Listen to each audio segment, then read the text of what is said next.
Hola amigos de Ciencia Lab, les saluda Anthony Aliaga y continuando con nuestra secuencia de física a nivel preuniversitario, vamos a ver este tema de introducción a la teoría de la medición. Como preámbulo me gustaría mencionar los dos motivos por el cual incluimos este tema. El primero es porque existen universidades en el Perú que incluyen preguntas en su examen de admisión correspondientes a este tema. Y el segundo motivo es para que ustedes puedan tener una base para la universidad, ya que esto lo van a trabajar en el primer año y sobre todo en el laboratorio de física general. Vamos a dar algunas definiciones que ya vimos en videos anteriores y que va a ser nuestro punto de partida para poder hacer el estudio de la teoría de las mediciones. Vamos primero con magnitud física. Una magnitud física es un atributo de un cuerpo, un fenómeno o una sustancia que puede determinarse cuantitativamente, es decir, es un atributo susceptible de ser medido. La experimentación comprende el proceso completo de identificar una porción del mundo que nos rodea, sistema físico, para obtener información de ella e interpretarla. En este proceso tiene un papel importante el observador, en especial los modelos teóricos que posee para interpretar dicha realidad. Ya habíamos visto en temas anteriores acerca de la magnitud física, pero ahora la importancia radica de qué manera influye en las mediciones. Muy bien, vamos ahora con el concepto de medir. Es el proceso de cuantificar nuestra experiencia del mundo exterior. Medir es comparar una cantidad de una magnitud con otra cantidad de la misma magnitud fijada arbitrariamente como unidad. ¿Qué factores intervienen en una medición? Primero, el objeto mismo, el aparato que vamos a usar o instrumento para medir, también la unidad o patrón con la cual vamos a comparar nuestra medición y el operador, es decir, la persona que va a realizar la medición. Tenemos un esquema que representa los factores que intervienen en una medición. Muy bien, vamos a ver un protocolo básico de medición. ¿Para qué se mide? O sea, debemos definir el objetivo de la medición. ¿Qué es lo que se mide? Elección de las magnitudes involucradas de acuerdo al objetivo. ¿Con qué vamos a medir? Vamos a seleccionar los instrumentos. ¿Cómo se va a medir? Pasos a seguir para la determinación de la magnitud correspondiente. ¿Cuántas veces se va a medir? No se va a medir obviamente una sola vez, ya que pueden deslizarse errores o groseros, como dice acá. Siempre en el laboratorio se va a medir varias veces. Una vez hecho este preámbulo, ahora vamos con algunas definiciones o conceptos que corresponden netamente a lo que es teoría de la medición. En un experimento el resultado se expresa como x más menos delta de x, donde x es el valor representativo de la magnitud y delta de x es la incertidumbre absoluta de la magnitud. Clasificación de las mediciones. Medición directa, a la operación de lectura en un instrumento aplicado a medir cierta cantidad de una magnitud.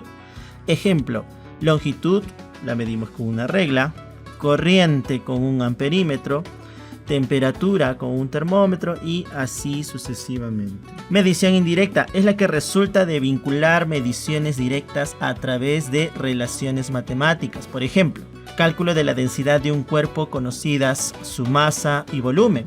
Otro ejemplo de la resistencia eléctrica si tenemos los valores de la intensidad de corriente y la diferencia potencial. Y así podemos ver que podemos hacer mediciones de ciertas magnitudes físicas y por medio de operaciones matemáticas obtener otras magnitudes físicas. Mediciones reproducibles son aquellas que pueden ser repetidas y corroboradas por diferentes experimentadores. Por ejemplo, si se mide cualquier número de veces un lado de un escritorio, siempre se obtiene el mismo resultado. Las medidas reproducibles son procedimientos no destructivos que además no producen una alteración importante en el sistema físico sujeto a medición. Ahora veamos incertidumbre. Vamos a definir incertidumbre. La incertidumbre también se llama error porque indica la máxima diferencia probable entre el valor medido y el real. La incertidumbre o el error de un valor medido depende de la técnica empleada. Es por esa razón, chicos, que a veces en algunos textos a la teoría de la medición también lo encuentran como teoría de errores. Tipos de errores. El origen de los errores de medición es muy diverso, pero pueden distinguirse los siguientes tipos. Respecto a la ocurrencia de dichos errores se tiene error sistemático, error aleatorio, y respecto a la cuantificación de los errores se tiene error absoluto, error relativo. Errores sistemáticos. Los errores sistemáticos son aquellos que se repiten de manera conocida en varias realizaciones de una medida. Esta característica permite corregirlos a posteriori. Un ejemplo de error sistemático es el error del cero en una báscula, que a pesar de estar en vacío, señala una masa no nula. Errores aleatorios. Los errores aleatorios se producen de modo no regular, sin un patrón predefinido, variando en magnitud y sentido de forma aleatoria. Son difíciles de prever y dan lugar a la falta de calidad de la medición. Si bien no es posible corregir estos errores en los valores obtenidos, frecuentemente es posible establecer su distribución de probabilidad, que muchas veces es una distribución normal, y estimar el efecto probable del mismo, lo que permite establecer el margen de error debido a errores no sistemáticos. Error absoluto. Es la diferencia en valor absoluto entre el valor tomado y el valor medido como exacto. Por lo tanto, siempre es positivo. Tiene unidades, las mismas que las de la medida calculadas en esta. Se lo representa con la sigla EA. Error relativo es el cociente de la división entre el error absoluto y el valor exacto. Si se multiplica por 100 se obtiene el tanto por ciento de error. Al igual que el error absoluto, este puede ser positivo o negativo según lo sea el error absoluto, porque puede ser por exceso o por defecto y no tiene unidades. Valor representativo e incertidumbre. Cuando se mide una variable continua, solo se puede determinar un conjunto de valores o franjas de indeterminación, entre los cuales se asegura se encuentra el verdadero valor de esa magnitud. Por ejemplo, al medir cierta distancia hemos obtenido 297 más menos 2 milímetros. Entendemos que la medida de dicha magnitud está en alguna parte entre 295 y 299. En realidad, la expresión anterior no significa que se está seguro de que el valor verdadero esté entre los límites indicados, sino que hay cierta probabilidad de que esté ahí. Vamos con cifras significativas. Definición. Las cifras significativas de una medida son las que aportan alguna información, representan el uso de una o más escalas de incertidumbre en determinadas aproximaciones. Por ejemplo, se dice que 4,7 tiene dos cifras significativas, mientras que 4,07 tiene 3. Para distinguir los llamados significativos de los que no son, estos últimos suelen indicarse como potencias. Por ejemplo, 5000 será 5 por 10 al cubo, con una sola cifra significativa. También cuando una medida debe expresarse con determinado número de cifras significativas y se tienen más cifras, deben seguirse las siguientes reglas. Mucha atención, porque esta parte es justamente lo que viene en algunos exámenes de admisión en el Perú.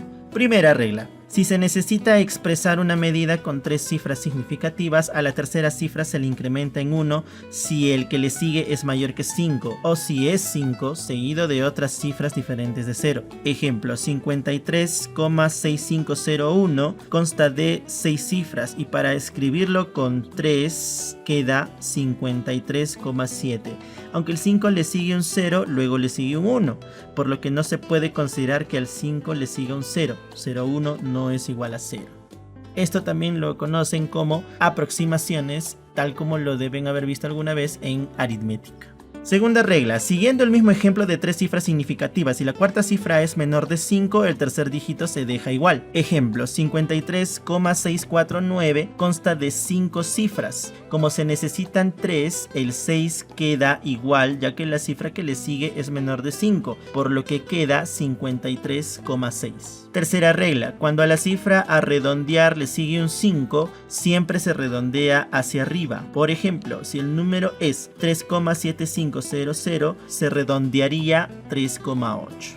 Vamos con otras reglas de uso. En un trabajo o artículo científico siempre se debe tener cuidado con lo que dichas cifras sean adecuadas. Para conocer el número correcto de cifras significativas se siguen las siguientes normas. Recuerda que siempre en un artículo científico se utiliza la notación científica, que lo hemos visto en el video anterior, y también es importante las cifras significativas. Los ceros situados en medio de números diferentes de ceros son significativos, ya sea 901 centímetros, que tiene 3 cifras significativas, o 10,609 kilogramos, teniendo 5 cifras significativas. Eso significa que la hipótesis es correcta. Los ceros a la izquierda del primer número distinto de 0 no son significativos, ya sea 0,03, que tiene una sola cifra significativa, o 0,000000395, este tiene solo 3 y así sucesivamente. Para los números mayores que 1, los ceros escritos a la derecha de la coma decimal también cuentan como cifras significativas, ya sea 2,0 decímetros, que tiene 2 cifras significativas, o 10,093 centímetros, que tiene 5 cifras significativas. En los números enteros, los ceros situados después de un dígito distinto de 0 puede ser o no ser cifras significativas, ya sea como 600 kilogramos, puede tener una cifra significativa, el número 6, tal vez 2, 60 o puede tener los 3, 600. Para saber en este caso cuál es el número correcto de cifras necesitamos más datos acerca del procedimiento con que se obtuvo la medida, división de escala del instrumento de medición, por ejemplo. O bien podemos utilizar la notación científica indicando el número 600 como 6 por 10 al cuadrado. Ahí estamos hablando de 6 multiplicado por 10 elevado a la 2, teniendo solo una cifra significativa, es decir, el número 6.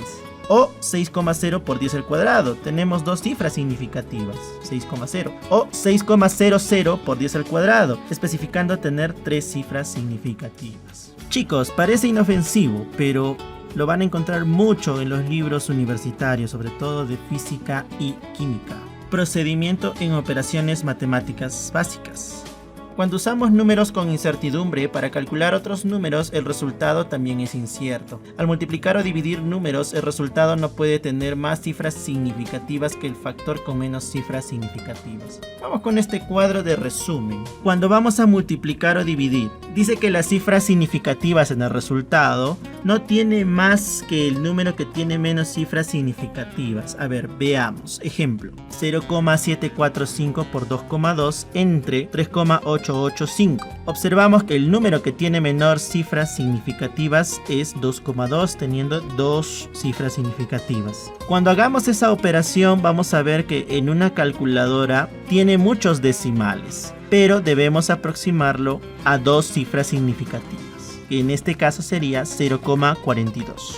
Siguiente ejemplo, tenemos 1,32578 por 10 a la 7 por 4,11 por 10 a la menos 3. Cuando operemos eso en una calculadora observaremos que tendrá muchos decimales, pero el resultado lo daremos con 3 cifras significativas, ya que de los 2 factores el de menor cifra significativa vendría a ser 4,11, el cual tiene 3 cifras significativas, por lo cual nos da el resultado con 3 cifras significativas, 5,45 por 10 a la cuarta. Como es en el caso de la suma o la resta, las cifras significativas se van a determinar de acuerdo al número con mayor incertidumbre, es decir, el menor número de dígitos a la derecha del punto o coma decimal. Vamos con un ejemplo, 27,153 más 138,2 menos 11,74. Vemos que de estos números 138,2 tiene un solo dígito después de la coma, los demás tienen más. Entonces mi resultado debe tener un solo dígito después de la coma, por lo cual el resultado será 153,6. Y finalmente hablaremos de precisión y exactitud. En los campos de ciencia, ingeniería y estadística, la exactitud de un sistema de medición representa el grado de acercamiento de las medidas de una cantidad al verdadero valor de esa cantidad.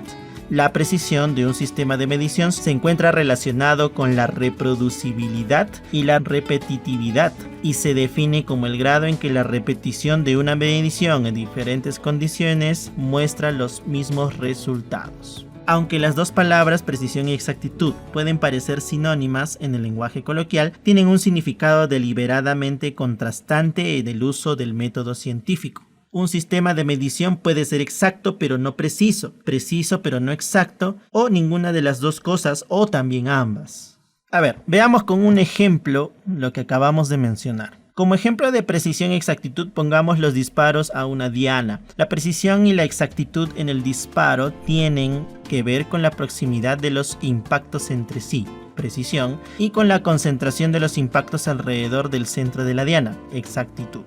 En la figura A tiene un alto grado de precisión dado que todos los disparos se concentran en el espacio pequeño, y un alto grado de exactitud dado que los disparos se concentran sobre el centro de la diana. Veamos el caso B. En la figura B el grado de precisión es similar a la de la figura A, los disparos están igual de concentrados. La exactitud es menor dado que los disparos se han desviado a la izquierda y arriba, separándose del centro de la diana. En la figura C la precisión es baja como se puede ver por la dispersión de los disparos por toda la diana, pero la exactitud es alta porque los disparos se reparten sobre el centro de la diana. En la figura D, la distribución de los disparos por una zona amplia denota la falta de precisión y la desviación a la izquierda del centro de las dianas revela la falta de exactitud. Muy bien, y finalmente en la figura D vemos un ejemplo de baja precisión y baja exactitud. Como puede verse, estas propiedades son independientes y la alta o baja precisión no implica ni la alta ni baja exactitud. Una operación, la información o una medición es de tanto mejor calidad cuando mayor es su precisión y exactitud. Muy bien chicos, con esto ya hemos dado una introducción a la teoría de las medidas. Estamos listos para profundizar, pero ya en el nivel universitario. Y al mismo tiempo estamos listos para las preguntas de examen de admisión que incluyen este tema. Muchas gracias.